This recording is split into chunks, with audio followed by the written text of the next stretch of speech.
My name's Barry Sherlock. This presentation on the work of the Alresford Historical and Literary Society was given in October 2020 by Gilbertson. It was the last of 4 such talks organised by the Hampshire Archives Trust and the Hampshire Field Club Local History Section for the Community Archive Forum. They've been a huge success and we hope to hold more next year. Glenn tells me that he comes from Southampton and trained as a dental surgeon at University College London, where he met his wife Josephine, also training to be a dentist. 50 years ago they moved to Alresford and ran a dental practice until 2006. As well as history, his passions include aviation and model making. This is clear in his recent book, Not Just a Name, which honours the fallen in Alresford in the last century. He tells me it sold far more copies than he ever expected. Unlike many of us, Glenn has also taken the trouble to read for a degree in history and social history, awarded in 1997 by the Open University. And so, Glenn, I will now hand over to you for your talk. Many thanks. Barry asked me if I'd say something to you about the Alresford Historical and Literary Society, and then something about Alresford, which I shall attempt to do. It became apparent talking to Barry that whereas all we locals know that there's a huge difference between new Alresford and old Alresford, it's not apparent to others, so I hope I'll be able to say something about that. But anyway, the society was founded in 1966 with just 11 members. And I couldn't resist putting in a picture of England's glorious, if last, triumph in 1966. I did manage to arrange for England to win the World Cup on my 21st birthday party. And that turned into a 2-day event, but that's another story. But the founders of the society, the linchpins were Lawrence and Ursula Oxley. Now, I expect many of you know Lawrence Oxley's bookshop in Broad Street. His passion was antiquarian books, and his wife Ursula was quite a poet, and they mixed in quite an artistic circle, but not only artists. Also living in the town was John Arlott, who anybody who knows about cricket remember him as his rolling Hampshire if Basingstoke vowels for cricket commentating. I'm not sure we forgave him.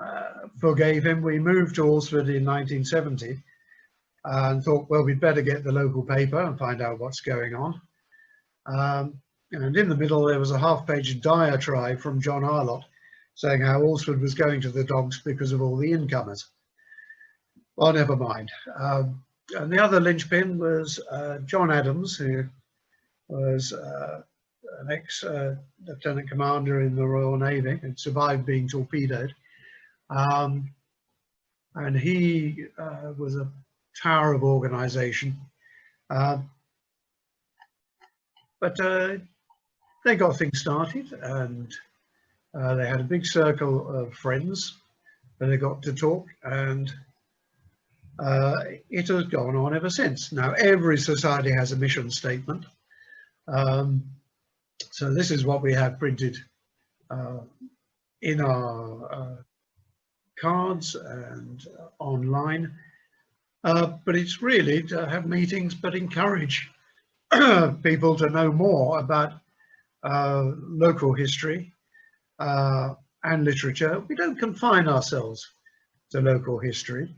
We always like it, and it's more popular if the talks that we organise have a local flavour, but it's not necessarily so. And in normal circumstances, we meet once a month, except for December's.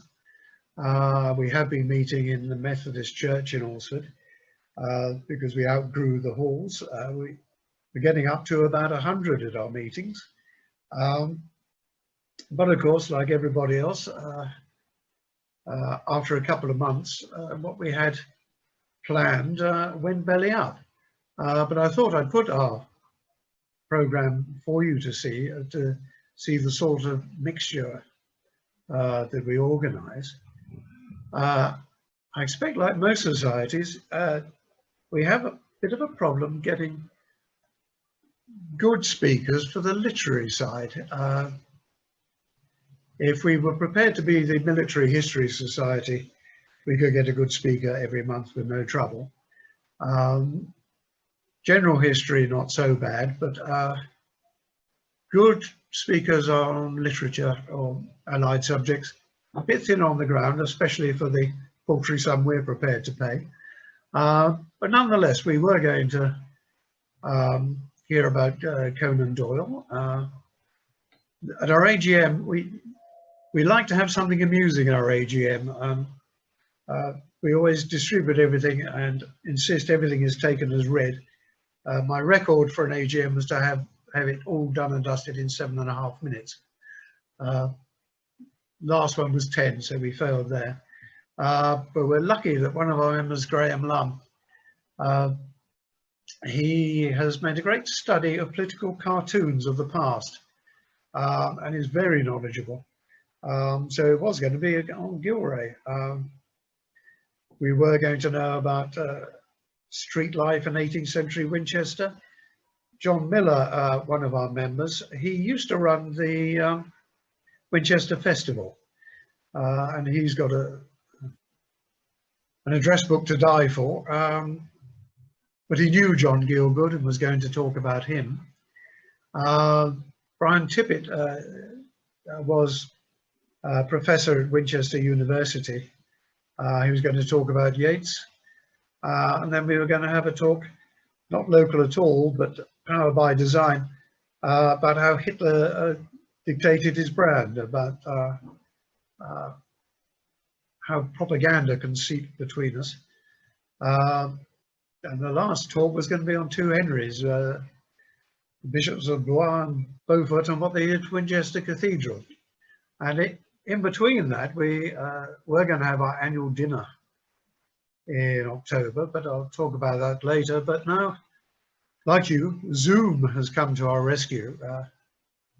We thought for quite a time that with our demographic, Zoom wouldn't really work. We've been very pleasantly surprised at how many did have taken part. It was over 50 connections at our last meeting, many of whom were couples. So we were pleasantly surprised at how many people could take part, but sad that, of course, some people are going to be cut out. So as substitute, I'm afraid I used an excuse to show them my holiday pictures and talk about the disputed history of Easter Island. Just last week, we had Dr. Chris Heal from 4 Marks talking about his new book, The 4 Marks Murders, and how 4 Marks is the murder capital of Hampshire. Newly printed and available as an ideal Christmas present, and I'm not taking a cut. And our last talk will be about Empress Eugenie and a life in Farnborough Hill. I hope it's true that she was reduced to frustration at one dinner, so she would have liked to have cut open her husband's head to see if there was anything inside, but she was talked out of that one. In the summer, we like to have a couple of visits out. This year was going to be a guided tour of Jane Austen's house. And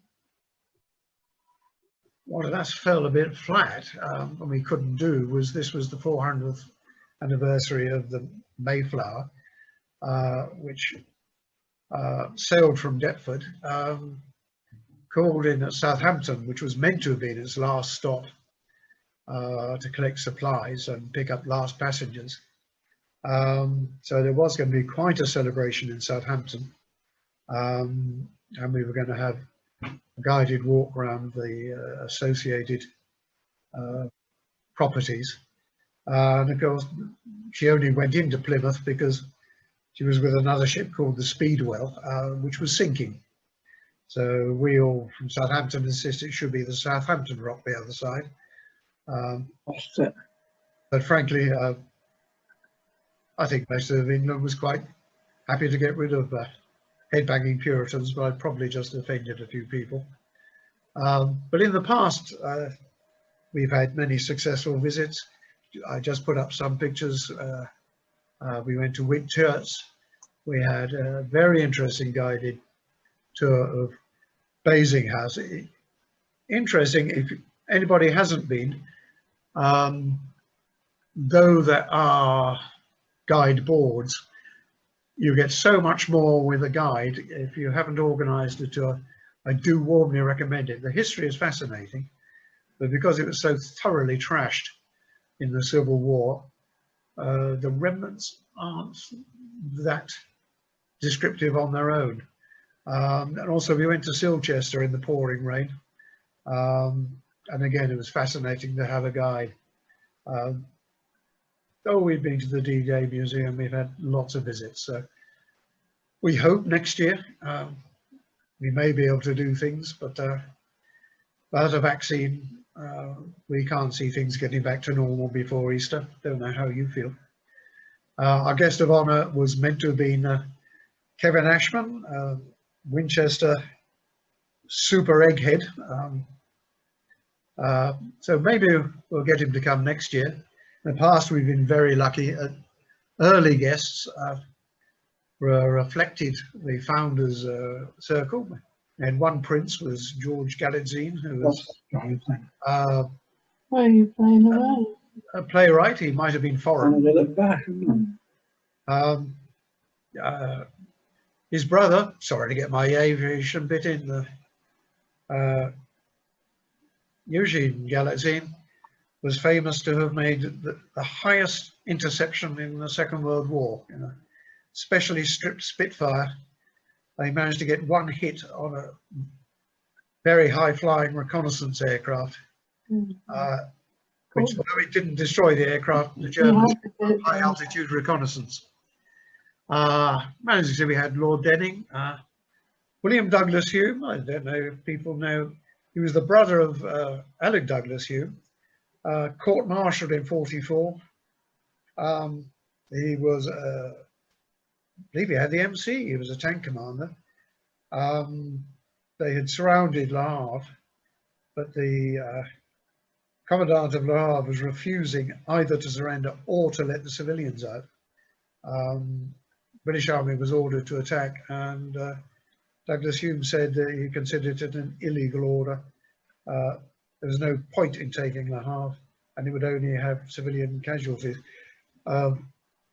He avoided, he was court-martialed, he avoided execution, maybe because of his connections, but he again became a playwright. Cliff Muchamore, because he was the brother-in-law of our ONSEC. Bernie Ribeiro, he lives in Itchin, Stoke, was president of the Royal College of Surgeons of England, which for a lad from Ghana was a remarkable trajectory, one of the nicest guys you could meet. And one of the most impressive was Winkle Brown, the test pilot who flew more aircraft than anybody else in the world, but also was one of the people who had to interview German war criminals, and he talked very impressively, age 95, with no microphone and no notes, about interrogating some of the German war criminals. In fact, he was the only guy Hermann Goering would talk to. Remarkable evening. For our golden anniversary, we decided to go mad and have a literary festival, which was very successful, but so exhausting, we said we'd do another if some others would volunteer to form a committee, which has been very silent. But again, with John Miller's connections, we had Robert Hardy down and John Julius Norwich, and it was the only festival that Edna O'Brien did that year. She was nervous about the rabbit, but was very, very good. What else do? We do publications. Still available, but coming to the end. Coming up to the end of the first one. Is the story of Alresford, a history of Alresford by Arthur Stoll, who was one of our stalwarts, and another of his books, Tales of Old Alresford. Yes, there was one of the ladies of Old Alresford threatened to sue him because he published without asking her permission to tell stories. He invited her to sue for anything she considered actionable, which there wasn't anything. She went quiet. Another publication, Streams of the Itchin, researched by Sue and Brian Rothwell. Now, sadly, volume 2 was in proof. Brian wrote Streams of the Itchin while his wife was dying of cancer, and then he wrote volume 2 while he was dying of cancer, but died just before it could be printed. Whether volume 2 will ever be printed, I don't know. If so, whether it would be under our auspices. If so, the family haven't asked us yet, but it's available through the libraries, and I very recommend it. What will be coming is the last few volumes of Arthur Stoll's history of Alresford with Oxley's Bookshop. So with a committee, we're writing a new, what we hope will be definitive story of Alresford. You are the first to see what is the proof cover. It'll probably be close to that, but it's being put together at the moment. Illness has meant that editorial meetings have been fewer and far between. And though we were hoping to print this year, it won't be this year, maybe early next year. If given a chance, I would like to rewrite my chapter on the Great War, because next year we'll be able to get the census for 1921, and they're not releasing it early. And I would like the chapter to reflect the research on the population change of 1921. But anyway, this will be coming soon. It'll be about 300 pages, and we hope it'll last for many years. Had to do the plug for my book, trying to honour those who fell in the 20th century. We have in our graveyard one victim of the First Iraq War, who was the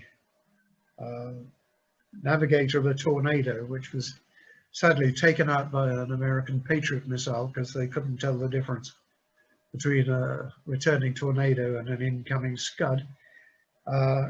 What I was saddened by is if you go online, there's an obituary written by the widow of the pilot, telling about him as a family man, and he played cricket and he sang in the choir. Sadly, the widow of the navigator still can't face it, and there's nothing about him at all. And I was trying to turn casualties into people. I didn't. More publications now. In the old days, Alresford Displayed used to come around once a year, still smelling of the, you remember the old reproduction fluid, smelling of mess that was done on a rotary machine, all typed up and done with perforated paper. But absolute gold mine for historians. There were 22 editions, 103 articles, mainly about Alresford, but a remarkable one on the semaphore system for the Royal Navy, which, if I remember rightly, reckoned that if an enemy fleet had been spotted in the Solent, the message would have reached Whitehall in 27 minutes. Wonder if they'd be as fast now. But those are all available online, either at our website or the town website, alresford.org, or of course all through the library. 2012, we decided to do a new version called Alresford Articles, and it was fascinating. On a perfectly ordinary computers, we could produce colour and far superior publication with a whole series of items in. First ones are available online. They're all available in the library. $4.99. There's still a few copies of the last two available. Again, sickness has taken out 2 of the 3 editorial committee. So if we can get some more volunteers, we have got articles ready to be printed. It's a case of being able to put it together. What else do we do as a society? Well, Arthur Stoll, as I said, was one of our stalwarts, wrote several books, 2 of which I've already shown you. And just as with Brian Rothwell and myself, we haven't taken anything for our books, nor did he. It's all been put into an educational fund called the Arthur Stoll Fund. So we can give grants to help with the education. He particularly wanted to go to school children, which we have done. We widened it to be for educational purposes. There are a couple of memorials coming up which will be more widely educational. I'm astonished it's quite difficult to get schools to apply for money, much to my astonishment. We try every year. We have produced a timeline for the playground in 4 marks, for instance, and sponsored some workshops for Cheriton School and some prizes for parents. But if you know, we really almost restrict ourselves to SO24 area. But if you know any school teachers who have needs, get them to apply to us. As I said, we're widening it out. We've got planning permission, I hope soon, to have a memorial lectern at Folly Hill above Itchin Stoke to 3 Spitfire pilots who were killed in a training accident. They flew into one another just after D-Day, but we're going to have a display board up there to tell the story to people passing by. Back in 1994, we produced memorial tablets. We were in partnership with the Alresford Society, which is another society which really concerns itself with planning issues in Alresford, and the new Alresford Town Council produced a memorial which is just out the back of the globe in Alresford to Captain Cogswell. There was a flying fortress which had lost an engine and then was about to fall out of the air, but he stayed with his aircraft as it flew over Alresford and crashed just beyond at Old Alresford Pond. He left it so late to bail out, he was injured and eventually went back to flying, but not as a pilot.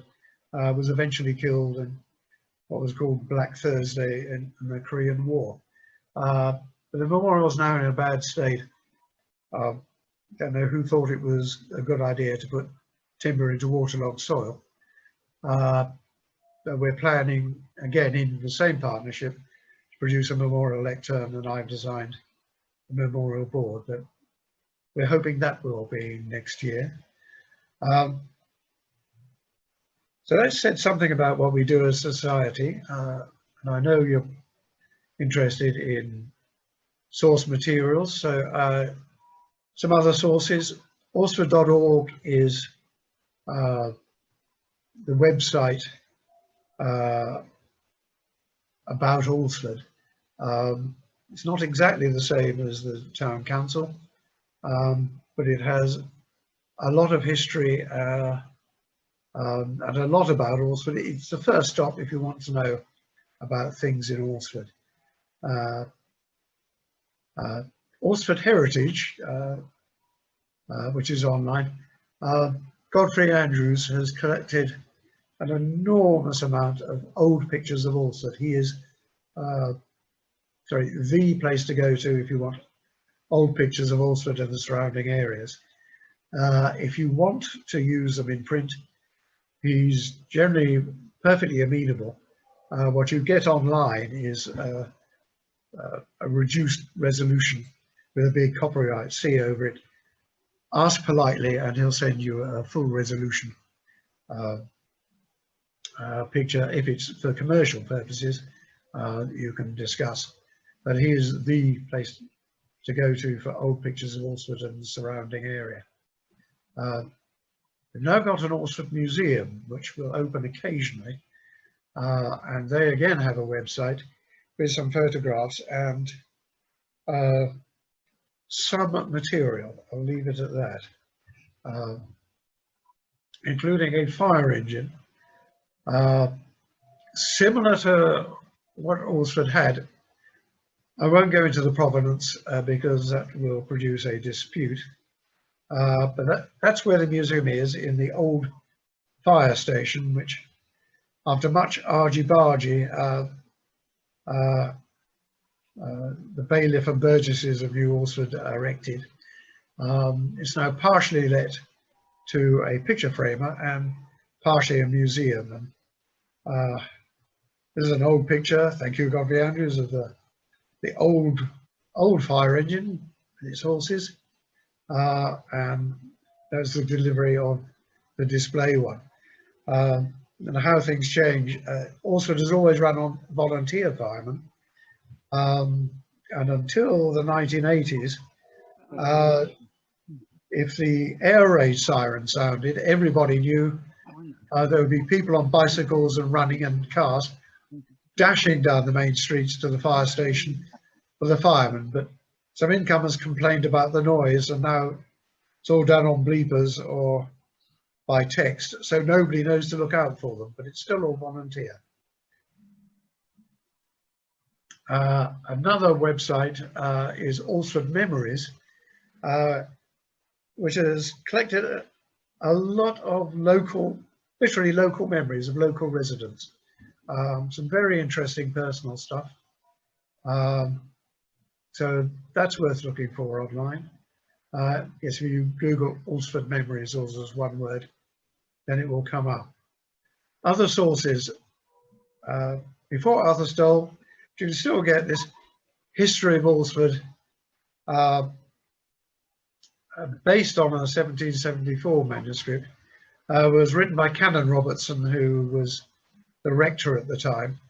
And then Oxley's Bookshop, when I say they updated it, the second edition in 1970, it was with some illustrations by Ursula Oxley, who wasn't only a poet, but a very fine artist.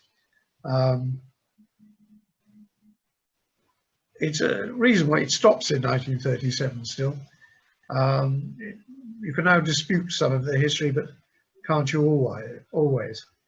For 75 of the dwellings in Alresford, there was a local artist and historian, Isabel Sanderson, who went into great depth about many of the old buildings. But all of those you can pick them up second-hand, but they're all available from the library, 9 volumes of them. Also, there's some stuff on the Town Council website and the Town Trust. Why have we got a Town Trust as well as a Town Council? There aren't many. The Town Trust was originally set up at the end of the 19th century when there were the first elections for what was then the parish council, and the great and good didn't get elected. So in High Dudgeon, they considered they should have been elected and set up a town trust instead. Some things don't change. But they now look after the Broad Street Fair. There's a weekly fair and an annual fair, which had to be cancelled this year, a fun fair, which is it's part of the rhythm of Alresford. There's a community minibus. They look after the museum and the eel house. We've got one of the few eel houses in the country, and a local, John Cranfield, who's one of the European experts on eels. and can give a very good talk on eating from hedgerows and wild plants. I did find interesting in one of his talks was, as everybody says, where do eels go to reproduce, the Sargasso Sea? How they've done it, but they managed to put tracers on eels, and no European eel has been traced to the Sargasso Sea. American ones, yes, European ones, no, and they don't know where they go. All of them have been eaten or otherwise lost before they reproduced. Well, thank you, Glenn, very much for a superb overview of the activities of the Alresford Historical and Literary Society. Fascinating stuff. I'm sure that most local historians were not aware that so much goes on in Alresford. And there's so much that you've published over the years, and much of it online. Then there's your own book, Not Just a Name, and we look forward to the new book, Alresford Through Time, edited by Brian Tippett. Now, we're having this session for you to answer several questions that have been submitted. So I'll now hand over to you with many thanks. Fine. Well, thank you, Barry. I'm glad a lot of people have been very kind and said they enjoyed my talk, but I do apologize for rabbiting on for too long. But anyway, some questions came up. The first one was, your meetings when they take place are open to non-members for a small fee. How many do you get? Is the membership increasing, and does the society manage to recruit from the younger generation? Well, we've got at the last count 165 members. The small entry fee is £3. Annual membership £10. This is when we normally have our meetings in the Methodist Church, which we hope we will again next year. What we've done is, for people who had paid up for this year, it's going to carry through next year. We're crossing fingers for Easter at the earliest, but getting back to normal. Yes, we're getting an influx of new members. Younger generation is relative. We don't have many members who are not retired or nearly so. In fact, interested as I always was when working, I didn't join when I was working because with young children, I just couldn't make a 7:30 meeting sensibly. But interesting, I had a quick look on how many societies are active in Alresford, and it was over 90. So we're getting younger, but not the 20, 30-year-olds. There's no disbarment, they just don't come forward. Anyway, the next question was, do we use social media? Apart from email and having a website, no, we haven't got into Facebook or tweeting or anything like that. Next was, you showed the message of Sir Richard Lister, who was very prominent Tudor. Any more information? Well, yes, if you Google him, there's quite a bit. He lived in Southampton. So he had quite a big estate. The map, people were paying attention. It was from the 1570s. There is a building, it's called Cardew, on the site of what was thought to be Sir Richard Lister's estate manager. There is an account, I don't know if you can see, Dwellings of Alresford number 10 by Isabel Sanderson, has an article about Cardew has, and later I hope to show you a picture. Where can copies of my book, Not Just a Name, be obtained? I've got the few remaining stock. If you email me at Glenn, that's glenn.gilbertson@hotmail.com. They're 1995. I can deliver if it's local or plus postage. They do weigh a kilo, so they can be used as an exercise device, apart from being posted and read.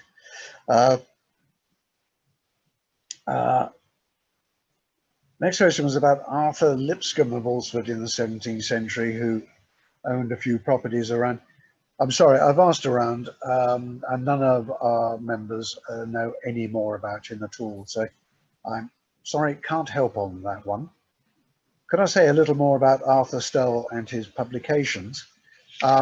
Yes, Arthur Stoll was born in Essex, and he was a school teacher. And if I get up his biography from his last book, he was in education apart from 6.5 years of wartime soldiering, an advisor for cultural activities to Colchester Borough. Then he moved down here. For 10 years, he was a trustee of the Gilbert White Museum at Selborne, member of the Royal Archaeological Institute, and did a lot of digging, widely travelled. But his publications were The Story of Alresford in 2000, The Story of Selborne in 2003, Tales of Old Alresford in 2004, A Teacher's Guide to the Vine in Basingstoke,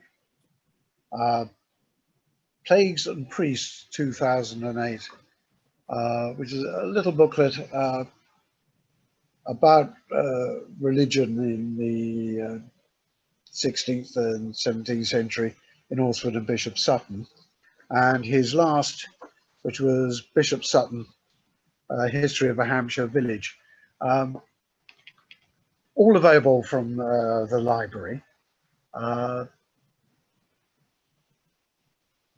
Quite nice reading. They're all quite small, relatively lightweight, if I've got to be perfectly honest. But that brings us on to Alresford Through Time. The question was, is it new material or an edited collection? No, it's all new material. We decided that it was time for, if you can ever have a definitive history, but a serious, properly referenced tome, which will be probably about 300 pages. Editor Brian Tippett, Emeritus Professor from Winchester University. Barbara York, well-known chapter. Mark Tippett, done more. Bob Fowler, more. And I've contributed a chapter about the Great War, and for my sins will be picture editor. As I said, I think it's close enough. I want to hold off so I can get the 1921 census in. But so yes, it's all freshly written. It'll be produced as soon as we can, but hopefully it'll be a worthy tome and last for several years. And that is the end of the questions. Well, thank you, Glenn, for your answers to the questions, which brings to an end this video posted on the YouTube channel of the Hampshire Field Club. There are several other similar videos on local history topics, including Paul Pinhorn on the Hampshire Genealogical Society, Phoebe Merrick on managing the poor with special reference to Romsey, and one on archives for local history by me, Barry Sherlock. More talks are planned in the future. And so, thanks again, Glenn, for your talk, and thank you also to the 50 participants who took part in the original session. We look forward to seeing you again, and thank you very much. Bye!